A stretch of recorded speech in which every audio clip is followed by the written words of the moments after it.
Hello my Foonatics, it's Fufu here with week 2 of the PPL. I apologise that again it's going up late because the battle has literally only just happened. I'm still super busy sorting out this new job that I've got. I'm currently in a hotel room recording because there's no other opportunity that I have. I'm staying in a hotel this whole next week doing some training. So anyway, just had the battle. Obviously I couldn't put the team builder up before this because then my opponent would have been able to see it and counter team me for the actual battle. So again, the team builder and the match are going together. I really do apologise. I've just been so busy. But I hope you guys... It's a really great match and I'm sure you will enjoy it.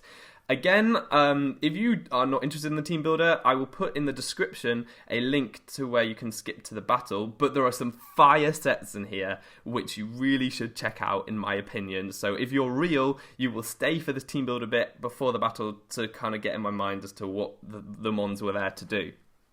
So we're going to start off looking at the threats on NecroStevo's team. NecroStevo is my opponent. He's a really cool guy. I've actually been watching him for a very long time and he will not be aware of this. But I watched him way before.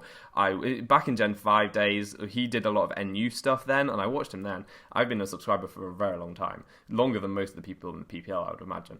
Anyways, so definitely check him out. His link will be in the description. Really cool guy. And he drafted a Bomber Snow, so you have to go and check out his channel. So anyway, looking at his team, I wanted to identify the threats to my team. And there are two things that really stick out. And those being Chandelure, which just does so much damage to my team. I have very few switch-ins to its dual stab. And again, it could go Scarf, which would outspeed my entire team as well. So that's a bit scary. And then the other one was Pangoro. Again, I have pretty much no switch-ins because its coverage is just insane. With all the tutor moves that it gets in Aurus and access to some really good abilities, it's very hard to switch into. Dual stab as well is just, he's a monster. So those were the two things that I was most scared of. The other things that I needed to be aware of were making sure that I could kill Clef. I do have a number of things that can do that though, so I wasn't too concerned about that. Knowing that he's going to bring Rotom W if I want to bring Talonflame. Knowing that Trick Room is a definite possibility. He's got a lot of slow Pokemon which can benefit from the Trick Room, so I need to bear that in mind. And finally, I need to think about Xatu, because it's something that could definitely go overlooked, but I really like to rely on my hazards, and that I need to reconsider it because Xatu may well be coming, and I don't want to be going for Stealth Rocks and then actually setting up Stealth Rocks on my side of the field when I've got a Talonflame running around, so that would not be great. So those are the things I was considering, but the two main things, Chandelure and Pangoro. So firstly, Chandelure. How was I going to deal with it? Well, I thought Assault Vest Hariyama worked out in the last game, and I thought that it was going to work out in this game, so I decided to bring that. I didn't want to go thick fat because even though it would take hits better from Chandelure can always carry Will-O-Wisp, and also with Guts, it's a switch into Rotom W, which I knew would be coming because of the Talonflame on my team, so I couldn't go thick fat risking getting burned. So this guy is good, and he will be able to take on Chandelure, he will be able to take on Rotom W, but taking on both of them, if he's burned, may well be tricky, so I had to think about that. But that it turns out he wasn't the only check to them, but he was probably the only switch in, so that was going to be his role. I knew that I wanted to bring Talonflame, so I went with like a more offensive set than last time with the Swords Dance. If I can whittle down Rotom W, Talonflame does so much work. Things like Abomasnow really don't like it. Clefable can't do anything to it unless it's got T-Bolt, and even then, no, it probably would hurt. I do have Roost though to try and play around that. And Pangoro as well. It's a great check to Pangoro or Scarf Chandelure. It can come in, do massive damage to the acrobatics. Just have to be aware of maybe the Cobra Berry on the Pangoro to reduce bird type attacks. But yeah, this Talonflame really does the work if Rotom goes down. That's why I put Will-O-Wisp as well, because it helps whittle Rotom, so that would be really useful. After that, the other thing, so I've got a Pangoro check, I've got a Chandelure switch in, which is great. I don't actually really have a Pangoro switch in, although Talonflame can take either of his stabs. It resists the fighting type, it's not got an item for the knockoff, so it should be able to take out on either stab, so it probably can switch in on Pangoro once if rocks aren't up. Anyway, yeah, the other things that I was worried about, Abomasnow, I may well not have any switch-ins if I don't have the right Pokemon in at the right time. And so I wanted a switch-in on that, and also something to help out if Trick Room does go up, and that is where this Jirachi set comes in. It's a more defensive Jirachi, enough speed to outspeed, like, Jolly Scissor, so I can try and flinch it with Iron Heads. No, not really. I don't know what I was doing. Just so I could U-turn out, maybe, or get that wish up before it knocks me off and kills me. But, yeah, this Jirachi is a switch-in on Abomasnow, can take it on. It's also potentially a switch on Clefable, depending on whether it carries a fire-type move. And with a Wish Protect, it can stall out some Trick Room turns, which is useful, or Wish and then U-turn into something else to get the health. This Wish Passer, I thought, would be very valuable for Hariyama if it does have to take on both Chandelure and Rotom W. So that was the idea behind this bulky Jirachi. I'm really liking Jirachi in the League format. It did so well last week, and I was hoping that it would perform its role this week as well. So moving on from there, I wanted something just to put in the pain, and I've got the Talonflame. I need some hazard removal. That's where Blastoise comes in. This is just a very offensive Blastoise. Enough speed to outspeed Jolly Pangoro, because I wanted another check. Pangoro was just such a huge pain to my team. So this guy with the Mega Launcher Aura Sphere was definitely going to be a good check to Pangoro as long as it wasn't Scarf. Even if it was Scarf, it probably would be able to take the hits from that. And Hydro Pump does massive damage to Clefable as well. Clefable wouldn't be a great switch-in. There weren't really any switch-ins that he had which were great for this. I'm just trying to think. No, nothing really wanted. Maybe especially defensive Clef, but Hydro Pump would still do loads of damage, which is why I went for Hydro Pump over something like Scald, because then Clef just walls a set if it's especially defensive. So Hydro Pump had to be on there.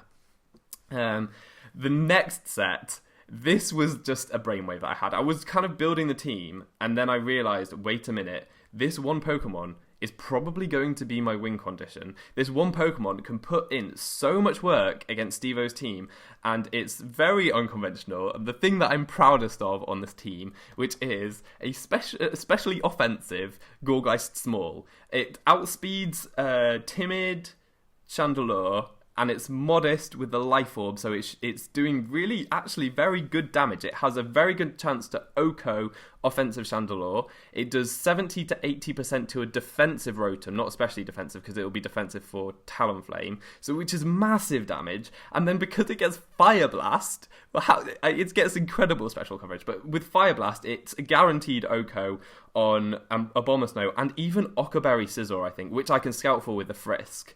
Frisk is a great ability in this format, so that was definitely going to help me, especially with like Chandelure switching in, making sure if it's Scarf or not. If it's not Scarf, I can stay in and Shadow Ball it and try for that kill.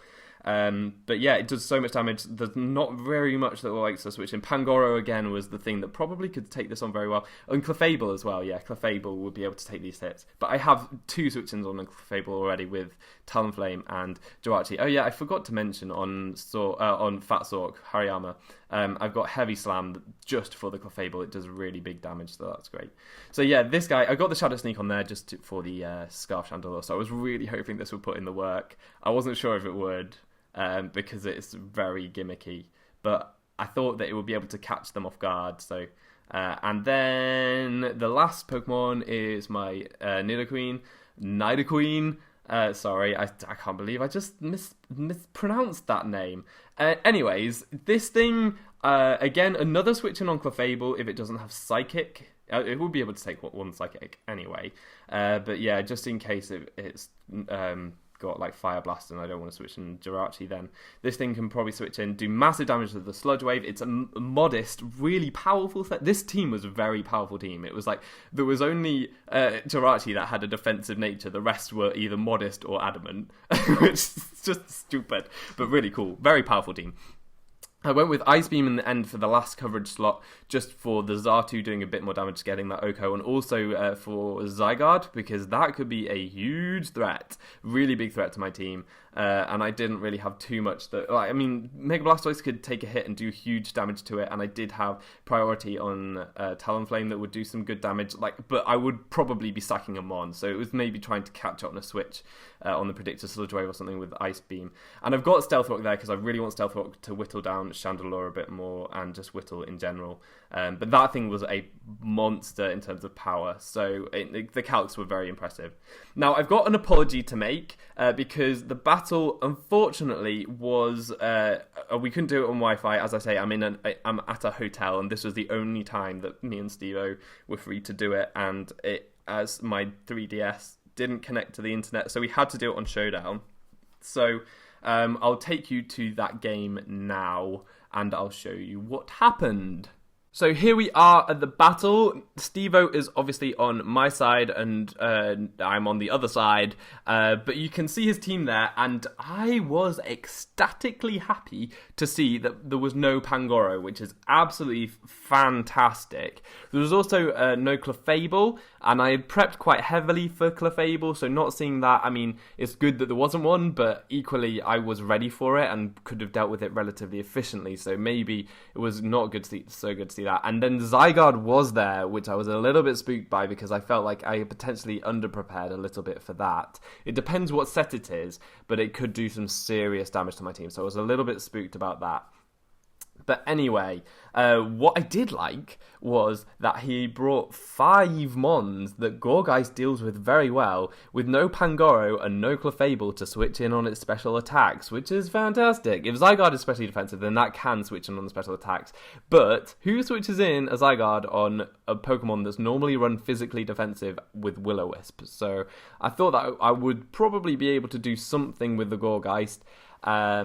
Other than that, team looks quite slow, so potentially Trick Room there. Chandelure is still really scary to my team, and especially as it is Chandelure and Rotom, Hariyama I'm going to have to lean on quite heavily, I feel. But other than that, kind of what I thought I could be able to deal with. I'm going to start with Gourgeist because it has the Frisk ability, so whatever comes in, I get some information off straight away, and as I say, it does really good damage against everything, and can potentially OHKO 3 out of 6 of his Mons on the first turn, so that's Scizor, I can Frisk for the Ockerberry, but I think I can OHKO through it, even unless it's especially defensive, and Abomasnow I can definitely OHKO, and Chandelure I stand a very good chance of OHKOing. So anyway, let's get on with battle and see what happens. So first turn, oh god, there are noises. I'm turning that shit off. First turn, he leads with a Chandelure, as I lead with the Gourgeist. So you can see that, I Frisk the Life Orb, and so that's pretty good for me because it means that he's not Scarfed. I will be able to outspeed with my very specific speed EVs, so that I can have a little bit of bulk there as well. And stand a very good chance of OHKOing with the Shadow Ball. It was a bit risky here because there is a tiny, tiny chance that I don't OHKO, but I went for it anyway because I know that if he attacks me, he's got the Life Orb anyway, so he will go down. Chandelure will be gone at the end of this turn if he stays in and attacks. So I was kind of okay with that. I can deal with the other things by other means. I have other means of dealing with the other things. So let's see what happens. I do go for the debug. We go for the Shadow Ball, and it does not kill, and I was very, very upset. But we actually see here that Chandelure goes for Substitute, which is absolutely perfect for me. He obviously didn't think that I would stay in, with Gourgeist mainly being a defensive set, and Chandelure would normally threaten it out. But with my set, that was exactly the scenario I wanted, so I'm able to get rid of Chandelure very early. And then Abomasnow comes in, and Steve-O obviously doesn't know some of the coverage that Vegetaboo gets, because I can then just go or maybe he just wanted damage on with the Ice Shot, because that does a hell of a lot of damage. But it does mean that I can just go for the Fire Blast and take out Abomasnow super duper early in the game. Unfortunately, due to Life Orb and Hail, I'm going to be really low and very revengeable, so at this point, Scizor can come in, and I'm not going to be able to take a Bullet Punch. I am going to save this, though, because I will be able to outspeed Rotom to get a nice Giga Drain on that later on, which would be really good, because then Gourgeist could go on and do a lot more damage to the team. But, yeah, I'm going to switch out. I know that if he goes for a knockoff or a Bullet Punch, my Talonflame should be able to take that okay and threaten it out with a Fire-type attack. I think that the Rotom's coming in. I'm going to get some residual on that with the Will-O-Wisp. And seeing as though Hail is up, that means that we should be doing some nice whittle damage on the Rotom there. Because this is an offensive Talonflame after an SD, it's actually going to be doing decent damage to the Rotom, so I do just need to whittle it quite a bit. We don't see any item there, so it's looking like Rotom could potentially be a Chesto set, or maybe even like a more offensive set. Misses a Hydro here on my Fat Sork. That's unfortunate, and it potentially comes into play later, but it wouldn't have done much damage immediately to Fat Sork. You see the Volt Switch there does do decent damage, but I'm going to get a good hit off on really whatever comes in. I'm going for the knockoff in case the Slowking wants to try and take a close combat. Sizzle takes that relatively well, so it's a bulkier set. I'm not sure if it is infested in attack, but I'm going to switch out Fat Sork here because it's my nice switching on Rotom, which I do want to keep around. And we're going to go straight and sack my Gourgeist, which is really sad because I love this set, and Gourgeist has won my heart. That it did everything that I wanted it to do. I can't believe how good the Gourgeist was there. I was so happy. Another set that, like Jirachi last week, worked beautifully. Gourgeist this week worked beautifully. I'm so happy. Now I bring in the Talonflame freely, and I'm just going to go for a Roost to see what the Sizzle wants to do. And it wants to stay in, risking the Flare Blitz KO. I don't actually carry Flare Blitz, but he doesn't know that. So I'm going to go for an Acro here, just to get some more whittle on whatever wants to do whatever to me. I didn't think that the Sizzle would be able to do very much. Thought it might want to switch out, or if it wants to stay in, it'll just take an Acro and it'll do a lot of damage. Rotom takes that, not very well. And it's very low now. So I'm going to switch to Sork because it's my safe switch in. And Rotom does actually reveal the rest with the Chesto Berry, which is great for Stevo. It's nice and healthy again, and I'll have to do a lot more work to get rid of this Rotom. But I can fire off a close combat here. I thought that would be the best play, as we actually do see the Slowking come in now, which is a nice little switch up of operations for Stevo.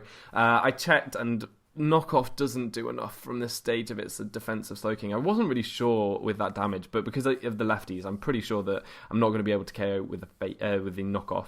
So I'm going to switch out into Blastoise. Blastoise would easily be able to take any one hit really from a Slowking, which looks to be a bit bulkier. We see the Trick Room here, which is slightly concerning, but not really, because my Blastoise will be able to take one hit and do massive damage to the Slowking, or massive damage to anything that wants to come in with a Dark Pulse. We see the Rotom come in here. I couldn't remember the calc, but we see that it's a nice, easy 48%. So putting Rotom right back down there, really good for me. I'm going to switch out Blastoise. I don't want to take any electric moves to the face and go into Sork again, just to, sponge anything that might go for. And what is also good about this is Sork is really quite slow. So Slowking, I think, would have been a good switch in here, but he actually goes into Zygarde, which is really fast. And I have Ice Punch, so I'm just going to go straight for the Ice Punch. Zygarde takes that really quite easily. Zygarde has great defensive bulk. This looks like it's definitely HP invested. It goes for a Coil, and I'm like, shoot. If this has extreme speed, I could be in some trouble here. We see the lefties, which is a good thing. It may well not be as offensive. And we see here it misses out on the KO on Fat Sork, which has no HP or defense investment. So it's actually not that bulky on the defensive side, but just its HP side is so huge anyway. It's able to live that, and that was definitely, probably especially defensive Zygarde, I'm thinking, seeing as though Ice Punch did quite a lot of damage. It might have been defensive though. But with the Coil set, it makes sense for it to be especially defensive. Sizzle comes in here. I want to preserve differential, and I know the Bullet Punch is coming, so I can easily switch into Blastoise and just go for a Dark Pulse, which does huge damage to the Sizzle.